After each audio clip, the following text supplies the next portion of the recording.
Good morning, welcome to CATEX TV. My name is Frank Fortunato. Today is Friday, February 19th, 2016. If you want to follow us on Twitter, please go to CATEX TV. The news from Brussels, where David Cameron, the UK Prime Minister, is attempting to negotiate favorable terms for which he can then present to the British people on the EU departure referendum in June, seems pretty grim right now. There's no deal that's been reached. Talks have continued last night until 5 o'clock in the morning, with the British Prime Minister speaking with his European counterparts, who are refusing to give Britain the leeway that they demand.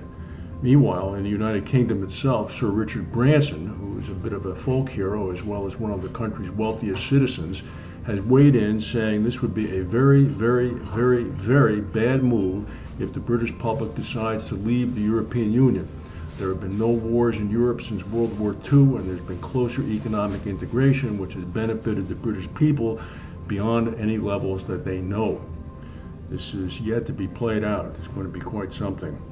Meanwhile, Brit Insurance, one of the country's biggest insurance companies, which is owned by Fairfax Holdings in Toronto, reported a significant drop in full-year profits for 2015.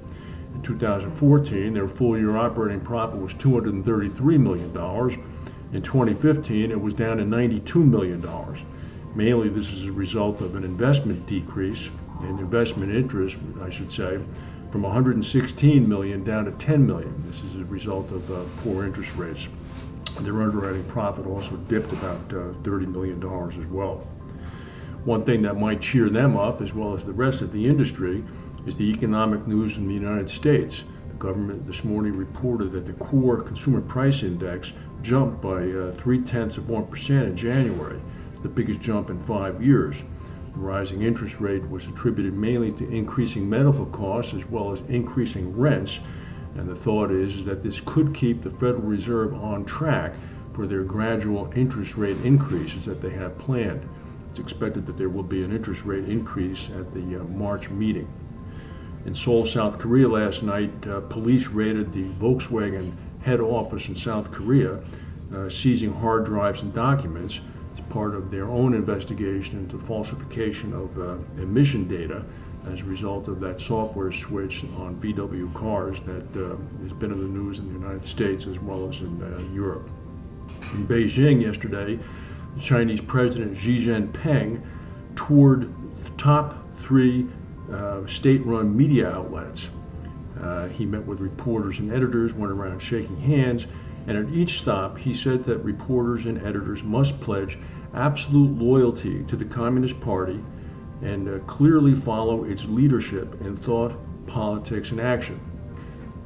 If this is not censorship, I don't quite know what is. Mr. Xi Jinping apparently is unaware of the effects of the internet, which will allow any Chinese viewer who can penetrate the so-called electronic Great Wall of China to leapfrog over those state-run media outlets.